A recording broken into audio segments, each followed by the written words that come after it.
રાજ્યના ફિશરીઝ વિભાગમાં ક્લાસ 1, 2 અને 3ની અંદાજે 200 જેટલી જગ્યા ખાલી છે, જેથી માછીમારોની કામગીરીમાં ભારે મુશ્કેલી વેઠવી પડી રહી છે। ત્યારે આ બાબતે પોરબંદરના માછીમાર જાગૃત મંડળે કૃષિ મત્સ્ય ઉદ્યોગ મંત્રીને રજૂઆત કરી હતી।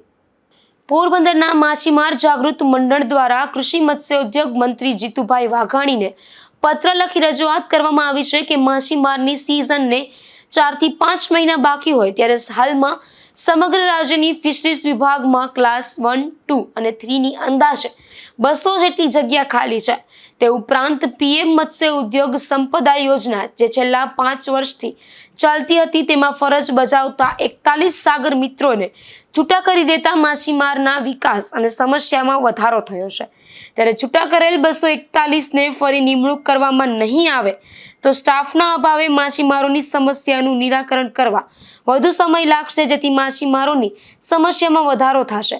તો તાત્કાલિક સાગર મિત્રોનો કોન્ટ્રાક્ટ રિન્યુ થાય તેવી માછીમાર જાગૃત મંડળ દ્વારા માંગ કરી હતી।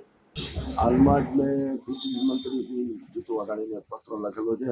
પત્રમાં એવું છે કે જે ફિશરીઝ વિભાગ છે ગુજરાતના, એ ફિશરીઝ વિભાગમાં અત્યારે પણ 1, 2 અને 3 ક્લાસના અધિકારીઓને ઓછી છે, અંદાજે 200 લોકો ઓછા છે।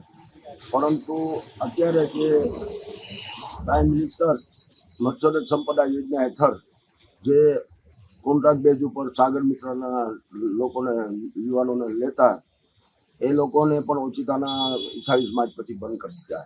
જે ગુજરાતની અંદર 241 લોકો અત્યારે બેરોજગાર થઈ ગયા।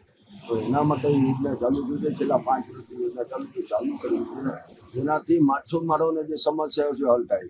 કારણ કે અધિકારીઓ ઓછા હોય, 200 જેટલા અધિકારીઓ ઓછા હોય અને માછીમારીની સમસ્યા વધે, પણ એમાં આ લોકો હતા જે કોન્ટ્રાક્ટ બેઝ ઉપર સાગર મિત્ર, એનાથી માછીમારને થોડુંક સહાય થતી અને માછીમારને મદદરૂપ થતા હતા અને માછીમારની સમસ્યા હલ થતી। એટલે અમારી માંગણી એવી છે કે એ લોકોને ફરી મિલી શકે કોન્ટ્રાક્ટ બેઝ ઉપર લઈ લેવા જોઈએ અને યોજના ચાલુ રાખવી જોઈએ। પીએમ મત્સ્ય સંપદા યોજના છે ચાલુ રાખવી જોઈએ, એવી મારી માંગણી છે। હાલ ફિશરીઝ વિભાગમાં સ્ટાફની અછત હોવાથી માછીમારોની બોટને લગતા તેમજ માછીમારો માટેની સહાય મેળવવા માટે પણ ભારે વિલંબ થાય છે।